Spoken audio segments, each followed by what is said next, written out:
Donc si je me mets comme ça, je pense qu'on me voit pas. Salut à tous, bienvenue dans cette nouvelle vidéo. Aujourd'hui, on va se préparer la quiche irlandaise de Caradoc de la série Kaamelott. Je vous mets un petit rappel tout de suite. Un jambon, les œufs, le céleri. Ah, ça c'est un bon céleri, bravo. Et le fromage pour gratiner. Oui.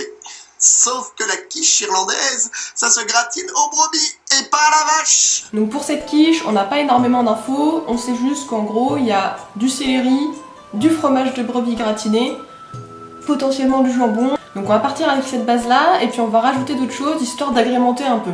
Donc ça va être un peu une recette test. J'avoue que je l'ai jamais faite avant. Je sais pas du tout ce que ça va donner. Grosse première là, en direct.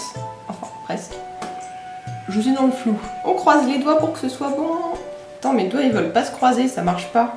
Je vous laisse avec la recette et on se retrouve après pour la dégustation.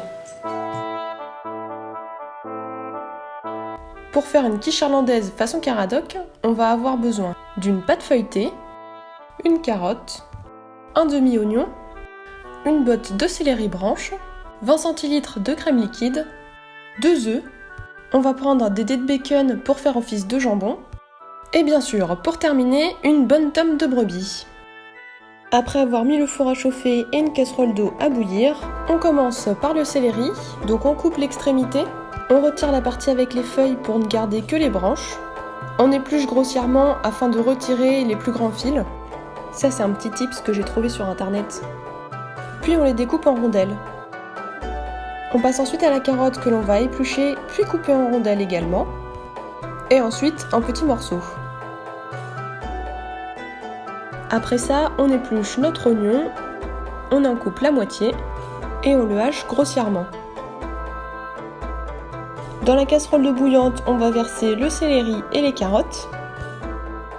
Pendant que les légumes cuisent, on étale la pâte dans le plat. On pique le fond avec une fourchette. Et on y dispose l'oignon et les dés de bacon. On vient ensuite rajouter les 2 œufs à la crème. On bat le tout. On rajoute du sel, du poivre. Et on remélange afin que ce soit bien homogène.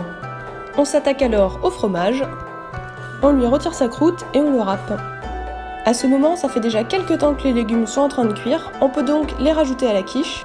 On saupoudre le tout d'un petit peu de sel. On rajoute la crème en essayant de bien répartir. Et on recouvre de fromage de brebis. Bon là j'ai craqué, j'ai mis toute la tome. On l'enfourne à 180 degrés pendant 25 minutes. Et tada!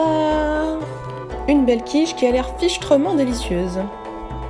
Vous êtes pas là, mais franchement, là ça sent genre la brebis dans tout l'appart.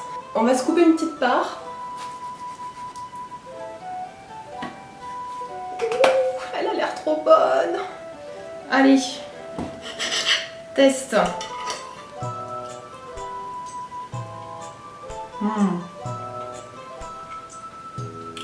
Délicieux. Je suis une chef 5 étoiles maintenant. Je veux pas me lancer des fleurs, mais ça les gars, en plus j'avais trop faim.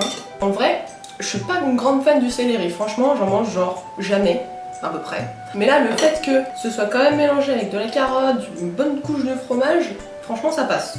Après on peut se faire la version végétarienne en enlevant tout simplement les dés de bacon. Je pense qu'elle est aussi extra. J'ai mis une vingtaine de minutes au total à préparer avant de faire la cuisson.